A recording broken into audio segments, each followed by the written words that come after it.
Hi అండి, welcome to colour trends. నాటు అలసంద గింజలు చూడండి ఎంత బాగున్నాయో. చిన్నగా రెడ్గా బాగుంటాయి, చాలా టేస్ట్ ఉంటాయండి. పెద్ద అలసందల కంటే కూడా ఇవైతే నేను ఇంక వీటితోటి బెల్లం వేసి స్నాక్స్ లాగా చేసుకున్నామని ఈవినింగ్ అయితే ఈ విధంగా పెట్టుకున్నాను.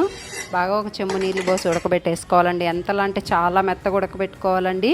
మనకు చూడండి పాత్ర కూడా రెడ్గా అయిపోతుంది. ఈ విధంగా ఉడికిన తర్వాత తీసేసుకోవాలి. ఆ నీళ్ళు అస్సలు వేస్ట్ చేయొద్దండి. రసం పెట్టుకుంటే చాలా టేస్ట్ ఉంటుంది.